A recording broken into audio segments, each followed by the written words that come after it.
So, welcome everybody. Good morning, good afternoon, and good evening to our audiences around the world. Welcome to our Phenomics webinars. My name is Philipp von Gillhausen. I'm IPPN Operations Manager, and this webinar series is being presented by the European Plant Phenotyping Network Emphasis, the International Plant Phenotyping Network, and the European Infrastructure Access Project EPPN 2022.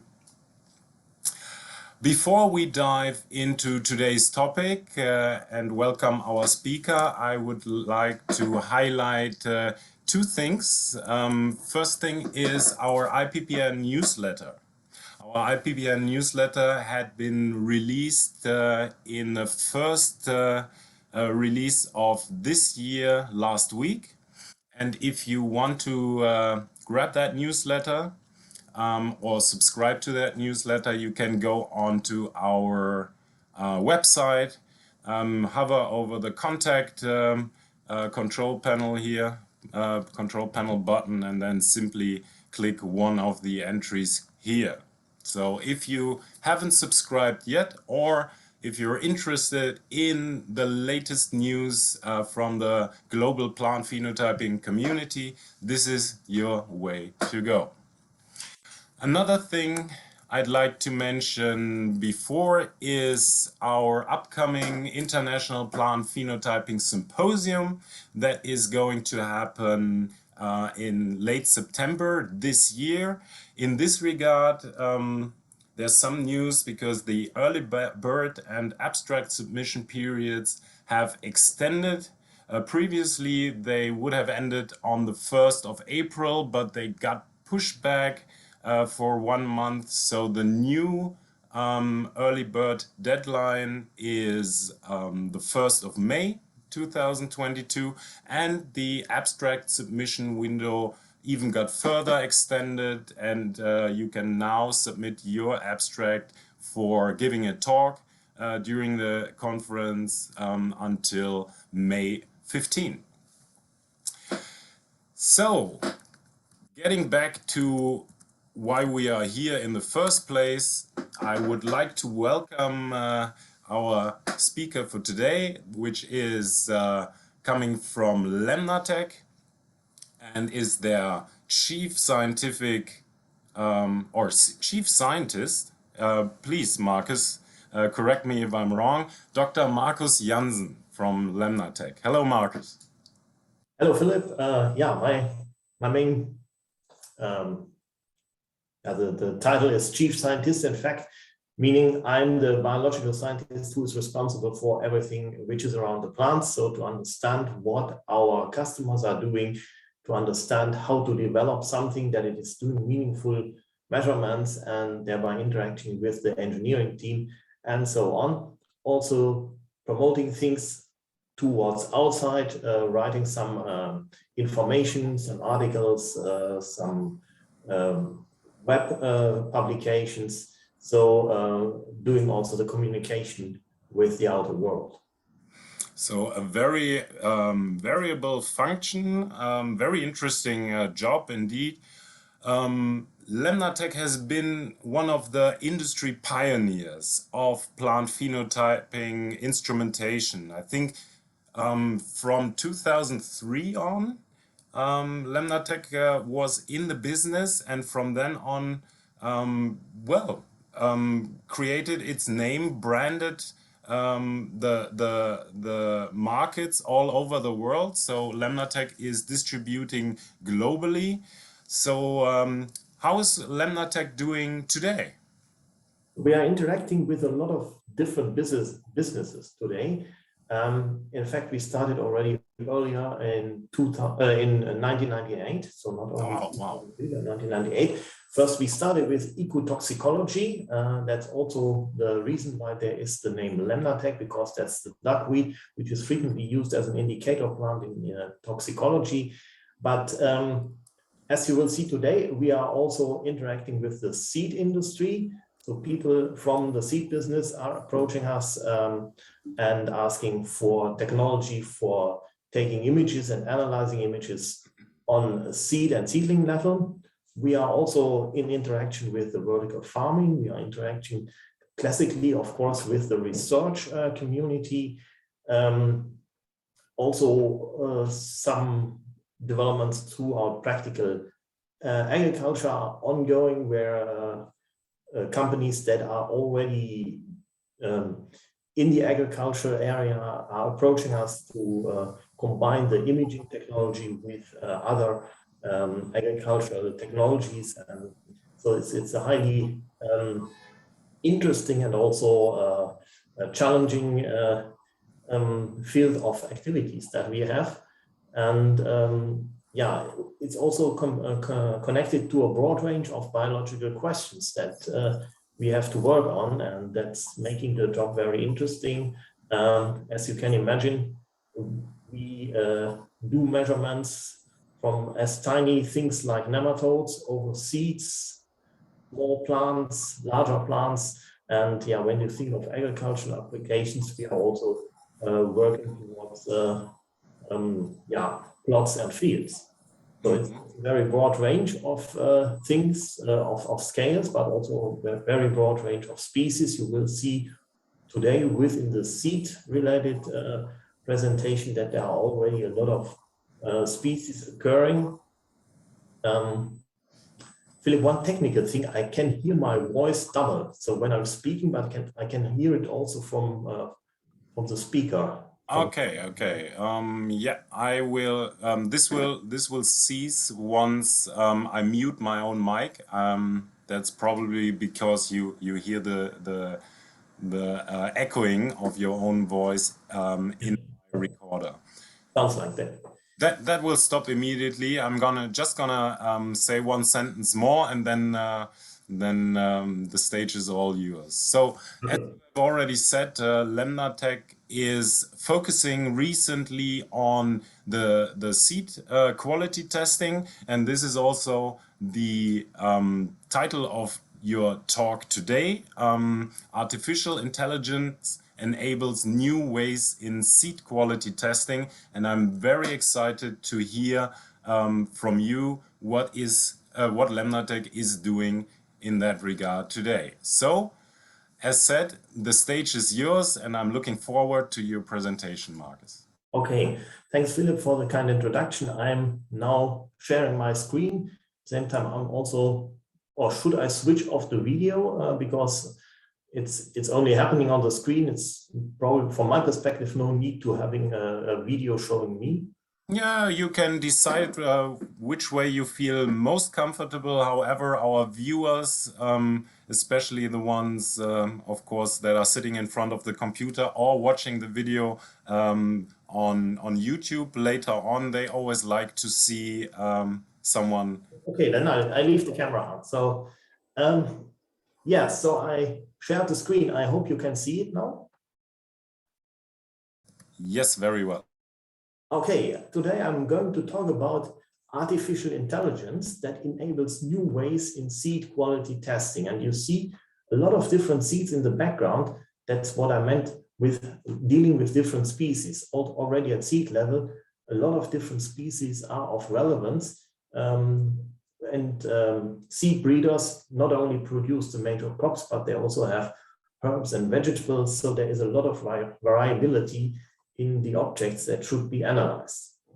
And of course, artificial intelligence can do a job there to deal with that broad variety or variability that we have there, and you will see some examples later on.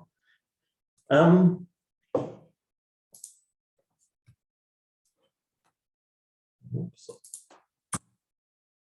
my person, and you see some curiosity here, or some strange thing probably for a biologist. You see a map that includes my whole scientific career, and you see a scale of 5 kilometers here.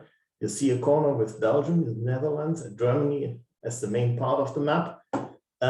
My home is here in the center. I did my studies and my PhD work at the University RWTH Aachen. I then worked at Forschungszentrum Jülich, doing some research in plant phenotyping.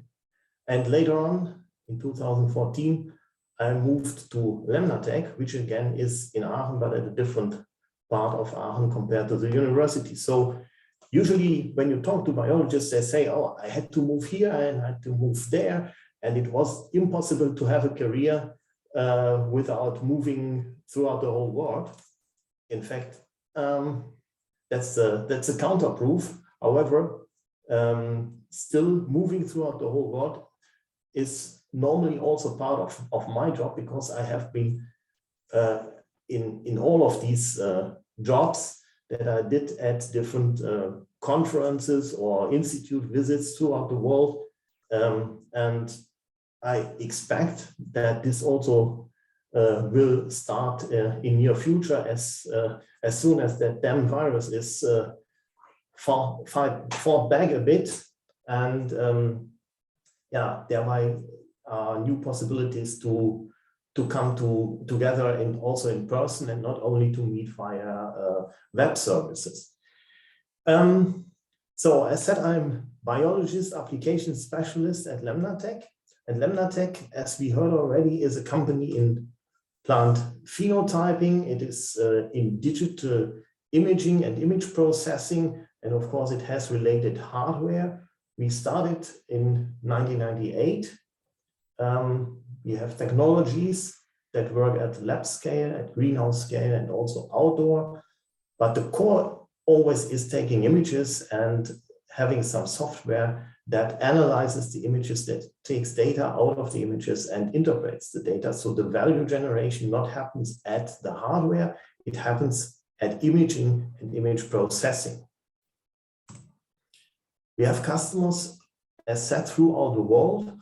Also some of the big players in the seed and agricultural business are among them. So the technology is already widespread, but of course we have to work on that. It reaches out to new types of customers. It reaches out to the existing customers to set up new systems. And the work on seeds and seedling is one of these activities. Since 2019, LemnaTech is part of the Nynomic group. That's a holding group consisting currently of 10 companies.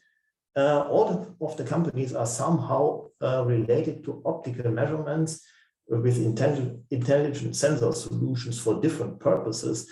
There are, for instance, companies that do wood analysis, or there are companies that do electronics, or some spectroscopy, also fire protection. There are different activities around these members of that holding group. And of course, in the everyday business, from time to time, it comes to some synergies among the companies. That's, of course, the reason why we are in such a holding group, or one of the reasons, of course. So what are the challenges coming from the organizing, from the company information to the actual seed and seedling related things that we want to learn about today? There's challenges in the seed production, and I try to visualize that, because what is the demand for seed and seedling phenotyping is always related to what the people later on want to do with the seeds. And in most cases, that is, a farmer takes the seeds and puts it on a field. And a farmer's field should look quite uniform, because then everything is growing well and it's easy to work on the field and easy to harvest. So the farmers need a field that is filled up with very uniform plants for easy working.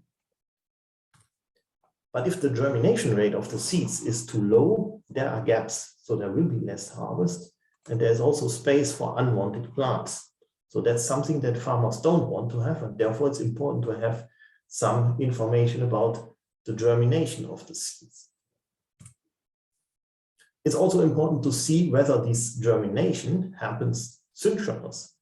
When it is not happening at once, when there are time shifts between the germination of the one or the other plants, there are differences in the sizes of the plants. So there are younger and older plants on the field, and that might cause differences in ripening. If the seeds are not pure, it can happen that between the wanted crops, there are unwanted crops, so different species or different varieties, or even weeds, so plants that shouldn't grow there. That's also reducing the harvest and the quality of the harvest. So there is a big demand for data on seeds and seedlings that might comprise germination, as shown already, that is about seed quality, that is about seed purity and more.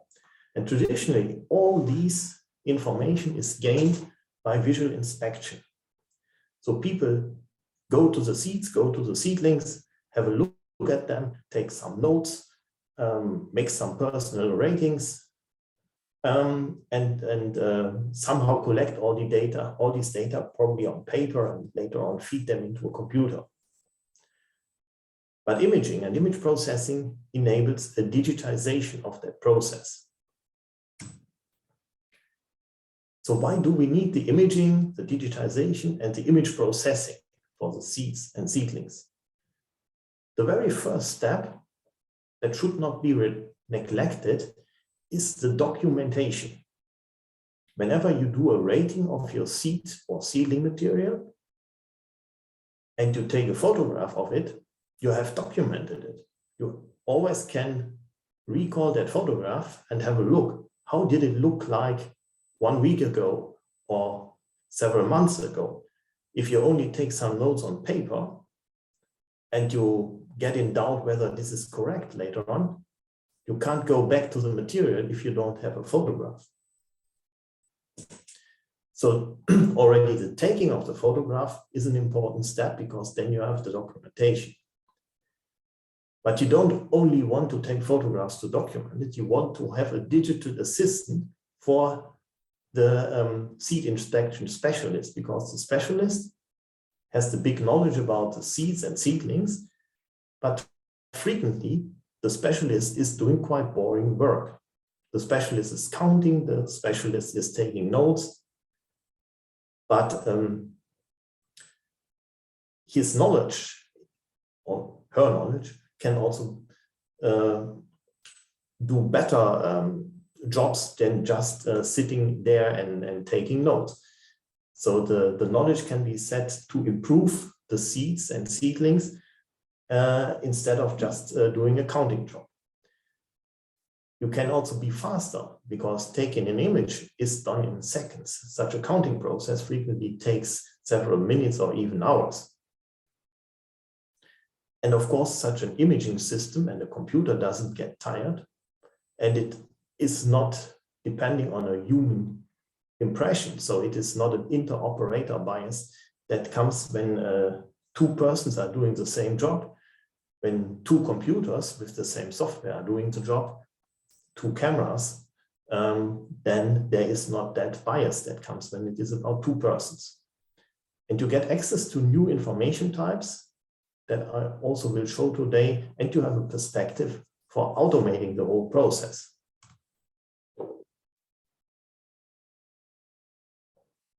So as I said, we started early in 1998 with toxicology, with duckweed, then we went to plants, plant phenotyping, and at a certain point in time, we also stepped to seeds and seedlings, germination processes, which is the driver.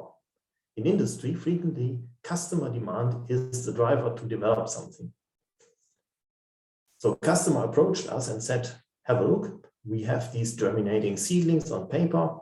Can you take images of them, and can you take the information out of the image that we use for doing the quality rating of the seeds?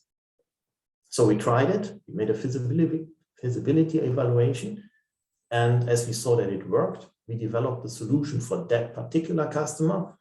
But of course, then we broadened the applications for seed-related solutions and approach a lot of customers with that. So what can we do with imaging and image processing at seed and seedling level? As said, one important point is the germination rating. We can also look at seed purity, or we can count seeds. You see here this image that is somehow depicting that these seeds are counted. We can phenotype the seeds as we also can phenotype plants. And of course, we can also look at seedling growth. Let me start with the machine-aided germination analysis.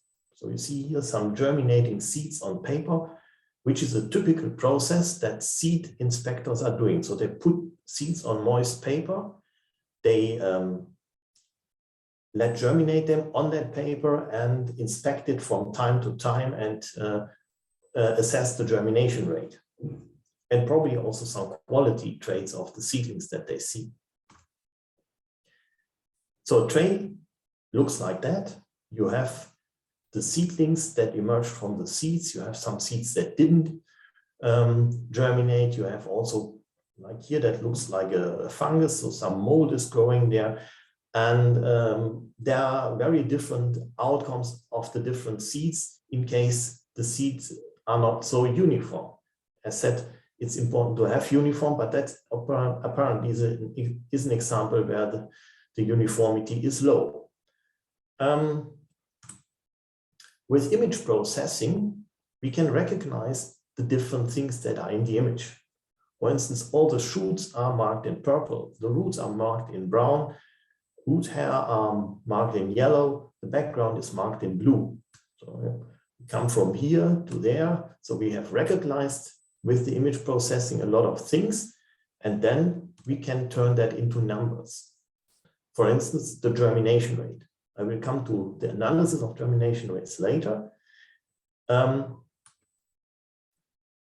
For this process, how to do it, we need some machine learning. So that means we train an algorithm so that the algorithm can do the recognition and the measurement. There are 4 steps typically. First, you do a training, you take images for training, and you take some samples that ideally have the same quality as the later real samples, and also take a camera that has the same quality as the camera that you later on apply in the rating. When you have the training images, you can label them. So you define what are the criteria of the analysis. Then the labeled images go into the software and a machine learning model is developed. And when the model is present, you can apply the model to analyze the real samples. In schematics, it looks like that. First, you have the training imaging. You have these images where you see typical parts. You label that with the software. Then the training enables the algorithm to recognize whatever you have marked here. And when the model is doing the job as you want to have it, for instance, recognizing all the shoots, roots, root hair, seeds, then you can say, okay, that's my working model. I apply that now in the routine where I take images of the real samples. All the samples pass through the software, and in the end, the parts of the seeds and seedlings that are of interest are recognized and can be calculated for germination rate. You can measure root length or other things from these images. Training image labeling can look like that. We have developed a tool where you can set the criteria. So you can say, I'm interested in the seed, so the seed grain. I'm interested in the root. I'm interested also in root hairs if they are present. But then you recognize there is a damage, so you can set a category root damage. Or you see a fungus growing, and you can set a category fungus growth. And then you can mark where is the fungus growing, you can mark where is the root damage, and all the other parts of these objects that are interesting for you. And of course, you need a series of individuals labeled and a series of images so that the algorithm gets enough input information. So you can not only let the system look at is there germination or not, but you can also put in some quality information, for instance, to discriminate whether a seedling is in good quality or whether, like here, it has a root damage. So that means it is a bad quality seedling. So when the model is ready, you can apply that to real samples, and you see here a comparison of different cultivars that have been germinated on paper. So these are the input images. They are processed with the LemnaTech software model that we have developed for that. And it depicts the germination status at day 6 of the germination process. And you see there are some cultivars that have nearly 80% of germination, but there are 2 other cultivars that have much lower rate of germination. So you see here a different germination rate, which is already a very valuable information for the seed inspection specialist. But which is probably more interesting is the time course of the germination, because you can also detect difference in the speed of germination. For instance, here is a cultivar which is very slow, and in the end it has also a low germination rate, but others that are much faster and reaching higher rates of germination. So you not only see the endpoint, but you see also the dynamics, how the cultivars or the seeds and seedlings reach their germination rate. And of course, when you think of farming, you would take the yellow one, because here you reach nearly 100% germination. And at a very early stage, you have already 80%. So you have not too much delay in germination, and you get a completely filled up field. So it's important to have dynamic information during the process. And so far, this information could also be gained by visual inspection, because you could look at the seeds and take the notes and count and so on. But sometimes, or in many cases, we generate extra benefit. We generate data with the image processing that a visual inspector could not gain, because these data are not accessible in a visual scoring. So you get a series of output of this computer vision process that you can later on use for calculating your data on the seeds and seedlings.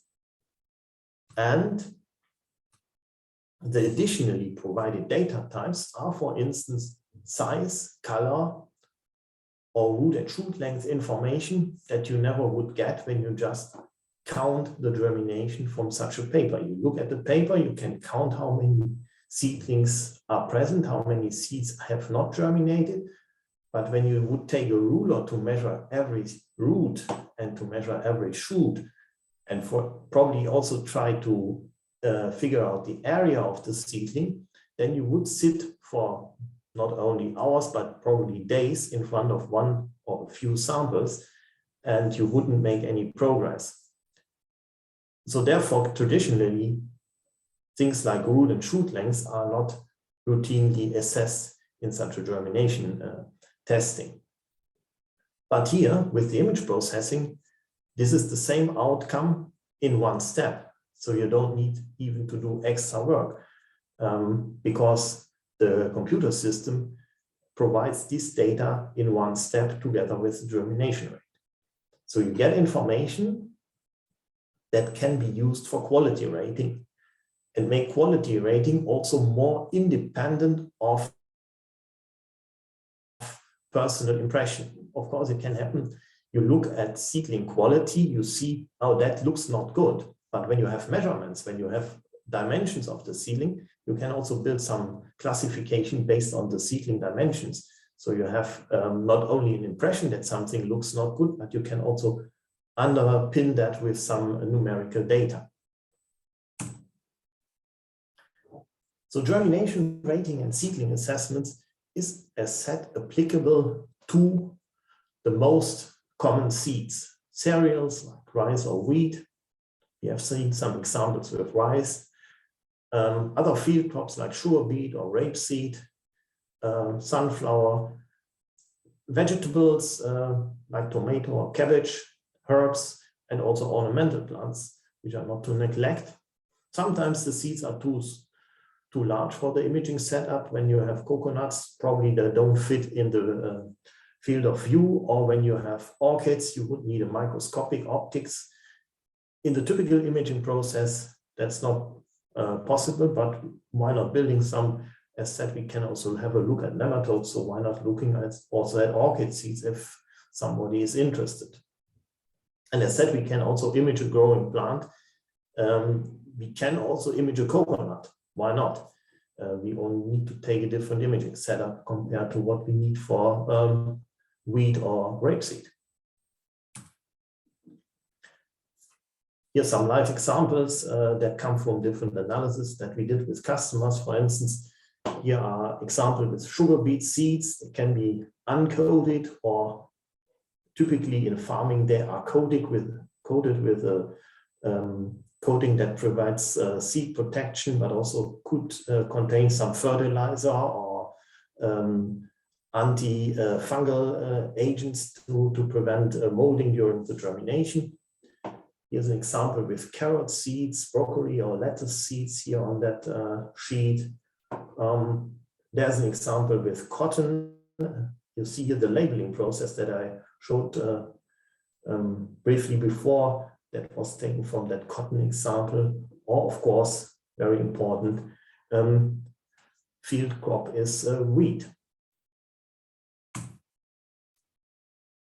So the quality assessment is an important point when it is about rating seeds and seedlings. And there are perspectives beyond sizes and damages. As I already showed that schematic for the machine learning, and after that process, when you have such a working model, you, for instance, can count, get percentages, you identify seeds and seedling parts, you measure them, and you could also see the damages and infections. But you can go further and do an extended training and learning to go for quality details or to classify according to a normal and abnormal schematic, which is very important for many seed workers. When we set up machine learning for quality details, we need more input compared to, let's say, simple germination testing. We have to decide whether the seed and seedling is okay or whether it is not okay. And I have here some examples just taken to show what could be not okay here. A root damage, a fungus growing, or very curved seedling could be of low quality. So you would like to sort that out and detect how many have good quality and how many have bad quality. What is good or bad quality is frequently defined by the customer. So it is an interactive process with the customer. And there are also official organizations like the International Seed Testing Association, ISTA, that defines such criteria. And we are also interacting in a project with an ISTA certified lab, the NRK Tuinbouw in the Netherlands, to further develop the methods that do the discrimination between the good and the bad. It's not straightforward because you need the expert knowledge during the labeling process. So I, as a biologist at LemnaTech, I can do a labeling. It is germinated, it is not germinated. I can also detect the fungus or an obvious damage on the root. But when it comes to very specific features that are important in the quality rating, we definitely need to interact with the expert, because the expert is the only one who can give the input which is high or low quality here. So we have seen a lot of germination, but we can already start one step earlier with the dry seeds. One simple example is seed counting, or you say it's simple because you only need a number of how many seeds are present, but still there might be challenges because you need an algorithm that I've identifies seeds. I missed the D here, so it means seeds. It was a typing error, sorry. And then it counts them. And you see here in the image, there are some objects that are not seeds. So it's also important to discriminate, are there seeds or are there other objects? So counting applications, for instance, could be the determination of the 1,000 kernel weight. You take an image of the seeds, of the batch of seeds, you weigh the same batch, and then you can determine how many thousands of these seeds would weigh, this so-called 1000 kernel weight, which is one of the key factors in seed quality determination. Of course, the more foreign objects are present, the less accurate the whole thing becomes, because you would weigh also the foreign objects here. You can omit counting them because you can discriminate between a seed and a non-seed object, but the balance, of course, cannot discriminate unless you would sort out all the foreign objects before. The counting, then, similar as with the seedlings, can do the same, can step into phenotyping at the same step, because traditionally counting only results in a number, like in this case 249 seeds. But as all these seeds have been identified, we immediately can start a measurement. We can measure how long and wide they are, we can do a projection of the area, or we can determine the color. And again, this works for different sizes and shapes of seeds, so it is not limited to a certain species. That's a broadly applicable technology and method. As said, there might be foreign objects, and seed purity, as mentioned in the beginning, is also an important thing, because you don't want to have different crops intermixed, or you don't want to have crops and weeds together on your field. So finding foreign seeds is also an important task here, to detect contaminations in seed batches. That might be dirt or harvest residuals, as in the example already shown. That might be also species that shouldn't be present, weeds or different crops. But it can become also challenging because it might sometimes include the task to identify seeds of different varieties within one species. And that's depicted here. There is one kernel that belongs to a different group compared to the others. And you can imagine that it might be a highly complex machine learning task to discriminate between very similar seeds, because the more similar they are, the more input in the beginning is required to get a proper discrimination between the one and the other class. You might have recognized already, and the following examples even show more overlap between the seed-related application and the classical plant phenotyping.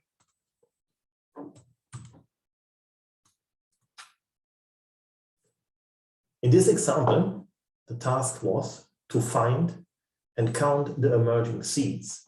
You see here a multi-pot plate where some pots contain seedlings and others obviously have not yet germinated. The background is not very friendly for image processing because there are a lot of different objects. There is some drier soil, there is some more moist soil, and it is quite hard to detect wherever a seedling is.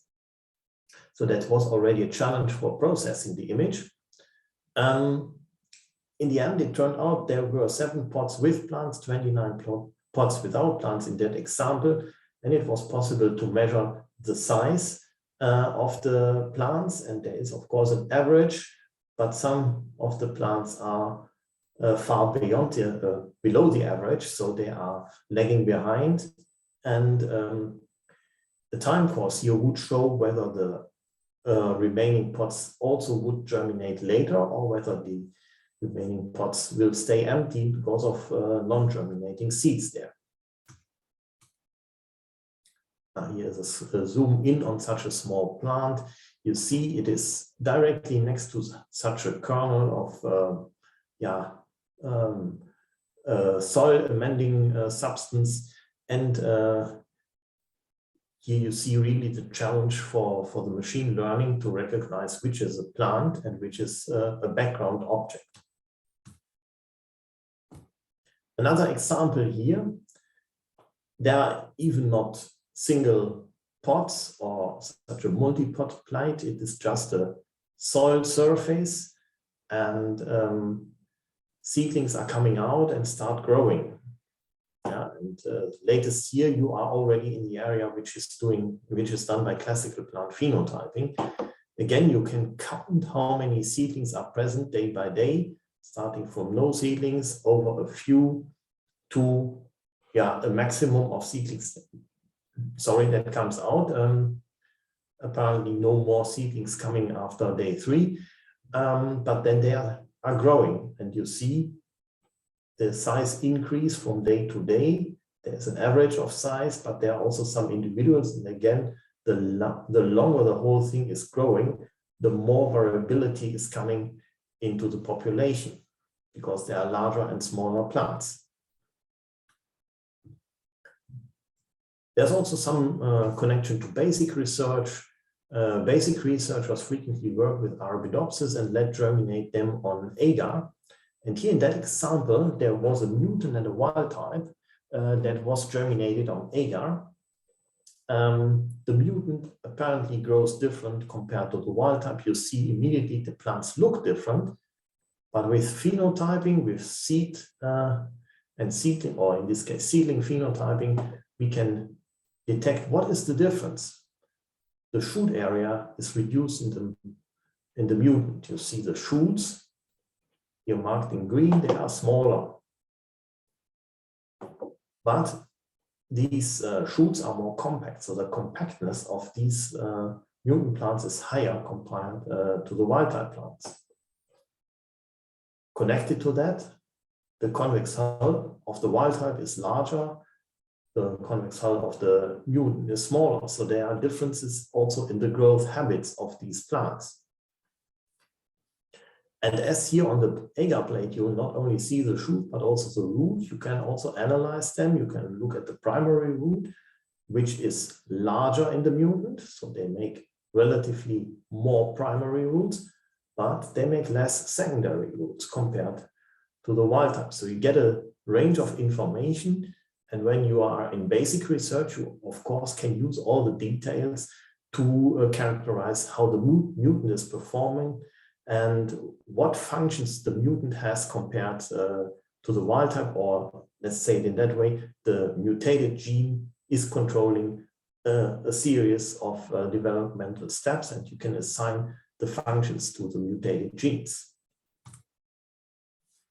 When you grow seedlings, not only in seeds and seedling related application, but also in classical plant phenotyping, frequently plants grow over each other, or inside a plant there is upper leaves that cover lower leaves. And it's always a challenge for image processing, especially when you only have one view. When you look top down on a group of seedlings and you have a situation like that, there is a leaf from one plant, and you, as a human, you recognize there is a leaf from a second plant below. It's the question how to analyze that from the image. And this challenge, as said, it can appear between neighbors, but it can also appear within one plant, because an upper leaf could cover a lower leaf. And with artificial intelligence, it's possible to recognize these overlapping leaves separately. And of course, when you recognize them, as earlier shown, you can also turn that into numbers and, for instance, count them or measure how large they are. Of course, with such a complete overlap, you probably cannot really measure the lower one, but you still can recognize that there is some overlap and also take that into account in your analysis. Finally, so coming to the end of the presentation, I want to show a bit of technology. You have seen already in the introduction different hardware types, generally for phenotyping purposes in lab and greenhouses. In the end, I want to show a bit of technology that is connected to measuring seeds. You have seen frequently these objects are quite flat. You have a paper with some germinating seeds, or you have a tray where some dry seeds are lying. So you usually have a top-down imaging, a lens that is focusing here on the table where the seeds or seedlings are presented.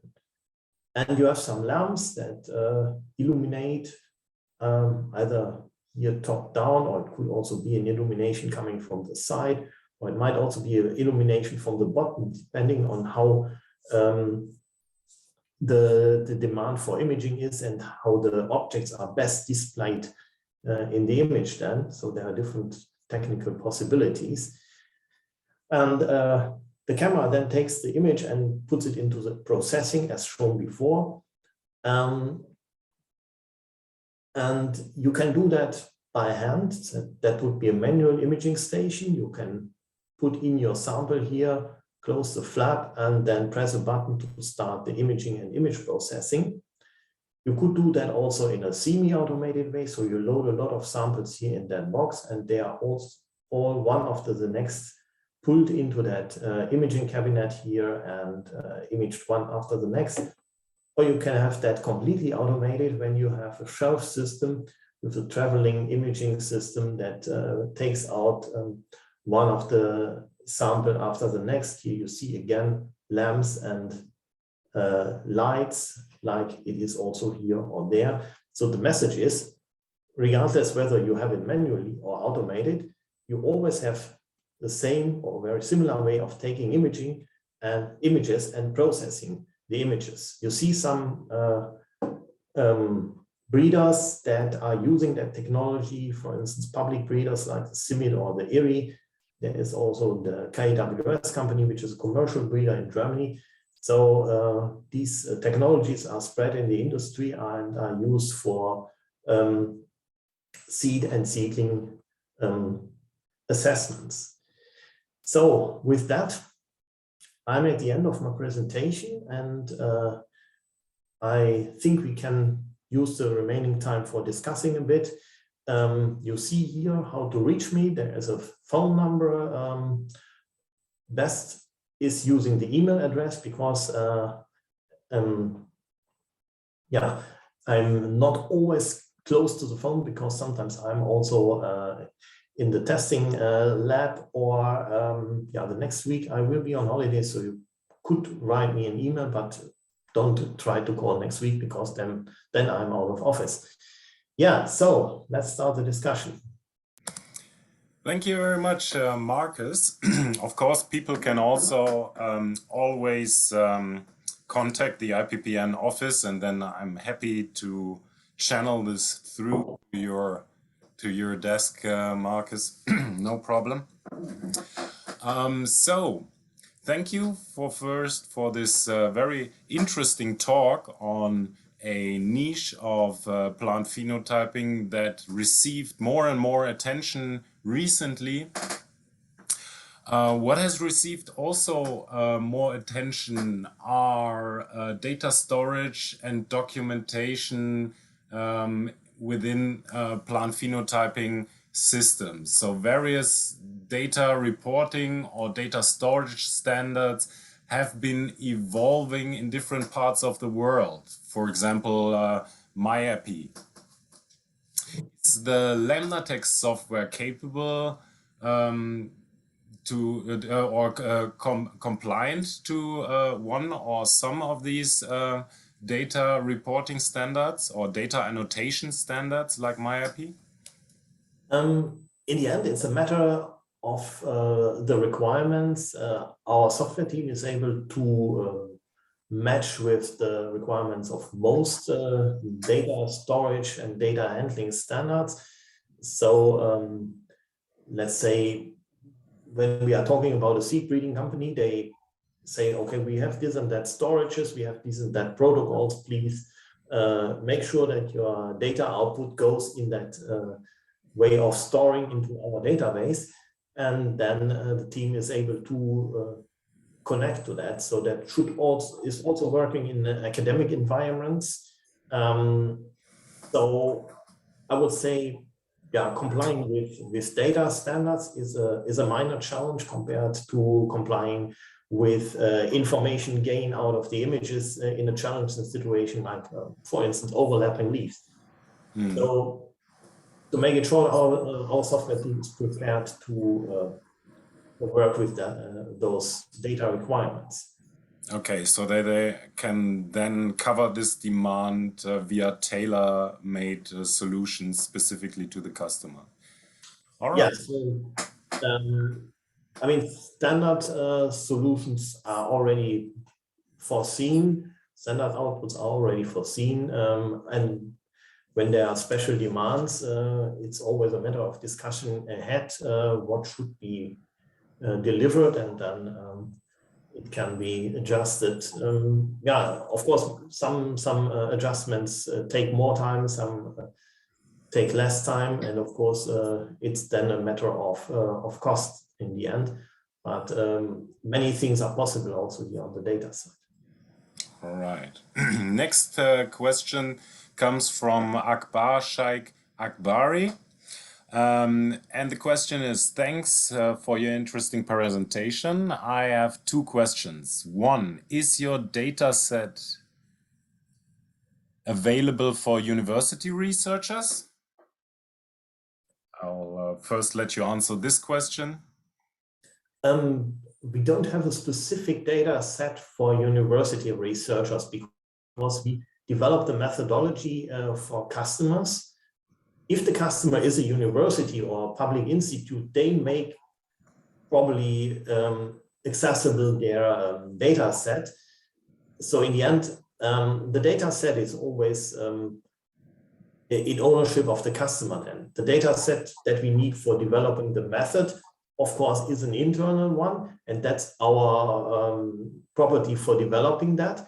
So the other data sets that are generated with the system, they are usually in property of the customer. So it might be the customer is making that public. And in terms of complete growing plants, I'm aware, for instance, of the University in Nebraska who have such a publicly available data set where you can access that.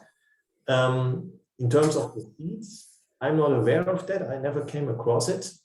Probably not, because the breeding companies most likely won't do that. The public institutes like the IRI might do that, but so far I've never heard about it, that they did it. So let's see. In this case, I don't know whether there is a public data set referring exactly to that technologies. Okay, so second question is, are there any opportunities for academia to collaborate with your research team? In fact, yes. We have some examples of the recent time. During the talk, I, for instance, mentioned nematodes. Nematodes are not plants, but they are parasites to plants. They are sitting on the roots, for instance, of sugar beets, and they're doing damage because they extract some nutrients out of the roots. And we developed together with the university in Aachen and with the Julius Kühn Institute a methodology for imaging and image processing for nematodes.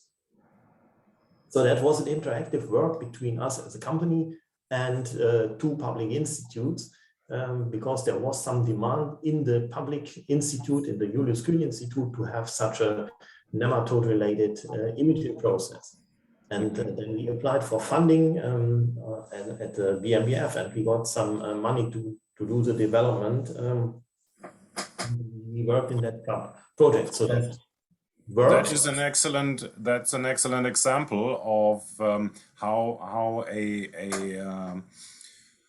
commercial entity like LemnaTech can cooperate with the academia in order to do product development or problem solution or whatever you want to call it, and then even get public funding for this work. So I would say, taking from this, the answer would be yes. It is possible. Yes, I mean, we are not the biggest company. We are a quite small team, so we cannot do many of those things at once.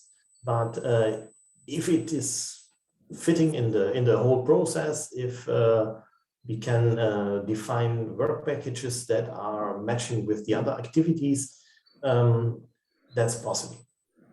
Yeah, so it depends on from case to case if there is enough win-win on both sides in order to kick this off. Yeah, this is true. Also, other examples without public funding, there was an institute approaching us for a specific imaging method. Then we set it up, and the institute started testing it. And yeah, now the plannings are to go for a joint presentation, probably also publication with the institute researchers on a newly developed methodology. So that can also go in a more customer-oriented approach, where yeah, the customer asks for something new, and we start a development based on the demand of that particular customer, and then we interact also with the customer for instance, for publishing that new method. As said, it has to fit. There must be a perspective to earn money with it. That's not a secret. The company only can run with when we can earn money with the activities, and therefore there is always a check whether it's commercially meaningful. And as a biologist, I can find a lot of very interesting things, but if nobody is going to pay for that, then it is nothing that is in reach of a company. That can work in an institute, of course, and when there's public funding, but not in a company. Yeah, obviously, yes. Next question comes from Baptiste Bourgi. It is asked, many thanks for your talk, Marcus. My question is related to the seed germination that occurs in your machine for imaging, in brackets, seed expert. Data obtained, in brackets, percentage of germination against root length, might be related to the specific conditions in the machine. However, it might not obligatorily reflect the percentage of germination that could occur in real soil, in brackets again, as for example in your greenhouse or outdoors, where conditions would be different. And data obtained could be confusing, mainly if the mother plant has been exposed to environmental exposures, in brackets, leading to epigenetic phenomena, bracket off, and the next germination would grow normally in the machine, but differently outdoors. Could you argue on that? Many thanks in advance. I mean, you have to be aware that these are lab tests, and putting seeds on paper and letting them germinate on paper, like you see here in the image, is a standard procedure in many seed-related labs. So that's nothing we invented. We just took that testing method and put an imaging around it. So moistening a paper, putting seeds on, that's what seed workers do forever, since they are working with seeds in a systematic way. And of course, this is different from being a seed in soil. So when you put a seed in soil, it's a different condition compared on the paper. Nevertheless, such a paper test is useful for seed specialists to get a rating on, is the seed quality good or bad? And we didn't change that. We have these trays with the papers, and now I step forward again to the last picture with the technology. These are just imaging stations. So you have the tray with the moist paper that you incubate, for instance, in an incubator cabinet, in a growth room or temperature controlled room. And just for imaging, you place it here inside the box, take the photograph, and immediately you remove it and put it back into the incubator. Or in this case, you put, for instance, 10, 12 plates from the incubator into the storage here, let them image within a few minutes, and then you put them back into the incubator. The difference is here. This is built inside a climate room. So the shelf system here is somehow the inventory of a climate room, and the germinating trays are here. And we put in that machine that pulls out the trays from the shelf just for imaging and puts it immediately back into the shelf after the image is taken. So we only do what the inspector, the human inspector, also would do. They take the tray, look at it, take some notes, and put it back into the incubation room. Or in our case, they take it out by hand or automatically, take the photograph and put it back. So this method, this imaging and image processing, has no influence or not more influence on the overall process compared to a traditional inspection by a human inspector. Of course, and that's not our method, but that's the general lab practice. When you put seeds on a paper for germination testing, they behave a bit different compared to the seeds being in soil. But stepping a bit to here, we can apply technology in a similar way also to observe the soil surface and check what the seedlings are doing. Are they coming out? How many are coming out? And how are they growing? So there are different possibilities to apply the technology. And with our non-invasive technology, we always try at best to not interfere with the sample material. I hope that answered the question. Yes, of course, it is a long-standing paradigm that that of course you cannot at 100% transfer results obtained in a lab to the behavior of plants or seeds in the field. But of course, this is more a matter of experimental design and making this transfer by replicated experiments in controlled and in field conditions than due to the then it is a matter of the technology itself. Yeah. So next question comes from, and now I hope I pronounced the name at least remotely right, Chang-Yu Su. It is asked, have you done any root system architecture classification for breeding or breeding selection? I think you look at something like that. You have roots somehow made visible, in this case with an artificial medium, where you, and of course, again, we have the same challenge. We have a situation that is not natural for the plant. And of course, a plant here on such a transparent medium is growing a bit different compared to a natural soil medium. And there are also technologies where you can see roots that are on a transparent plate and there's some soil in the background. But again, that's also artificial. That's also not the natural soil. Whenever you can get the images of roots growing somewhere, there is the possibility to analyze that. You can separate them from the background, you can separate them from the other plant parts, and then you can also look primary, secondary roots like here, and then start measuring them. And with the machine learning procedures, as I showed earlier, you could also define some criteria, what to look for when you have such a sample image of roots. And you say, I want to have that information. So you take training images, you label the target information in the training images, and then we feed it in the algorithm. And in the end, the model can recognize the desired features in the root system.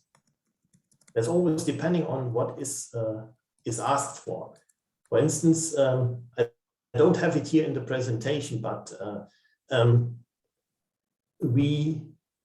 I think it's 2 or 3 years ago, we delivered a large system to the IPK in Gadersleben, where they have big containers that are filled with soil, and they have a transparent plate where you can see roots, and the system takes images of those roots.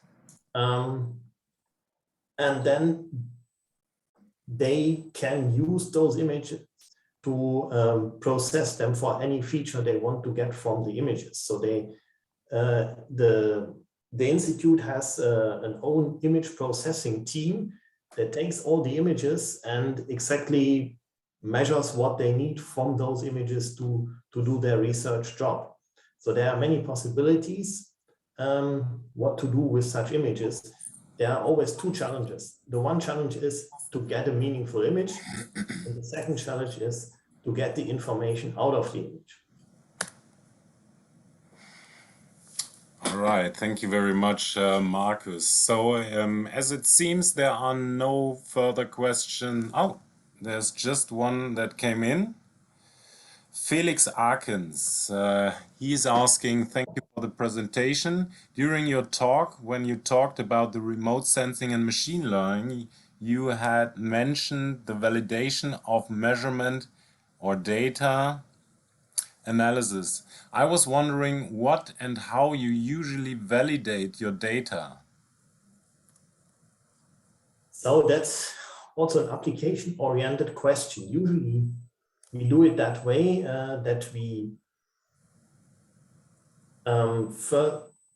work with our users. We try to understand from the customer, from the user of our technology, what they want to analyze. Then we check, do we have already a matching analysis on hand, or do we need to develop something? Frequently, we have to adapt it to the plant material because, yeah, you see here something that analyzes Arabidopsis plants, but the user now has, for instance, cabbage plants that are quite similar, but they are a bit different. So we can adapt from Arabidopsis to cabbage. And then the validation is also done interactively. The customer looks at the analysis and says, okay, I need some additional features. I need some more accuracy. I need whatever. And then further, and that's the validation. I mean, in the end, the validation is when the data that is coming out is useful for the user. And as we always have an image to do the counter check, like here, when there would be some artifacts in the background that are also labeled in a, let's say, labeled in green, then we would know that is not an accurate measurement because something that is not plant shoot has been recognized as a plant shoot somewhere here. And then we have to adapt the analysis in a way that the background is not recognized as plant, so that there are no artifacts occurring. And of course, the easier the background is, the easier is also the analysis. You have seen in the other example, like here, there are possibilities also to adapt to a very unhomogeneous background with different colors, different structures. So we can, of course, validate that in a way that we see with a visual inspection of the output, does it really recognize the plant or does it also recognize some background material?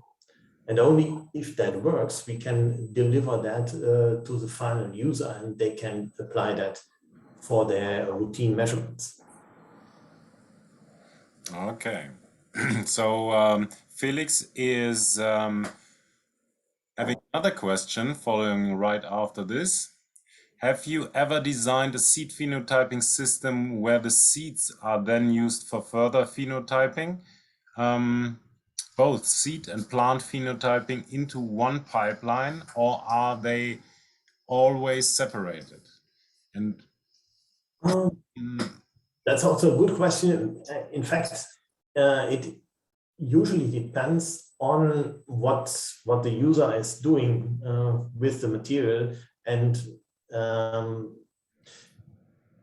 yeah, it could be that a user is doing that dedicated from seed to final plant as a one task, although we have not yet worked on it, where the user said, I really need all the steps from the seed to the final plant. It might be in a big company that has different technologies from us, that they combine it somehow.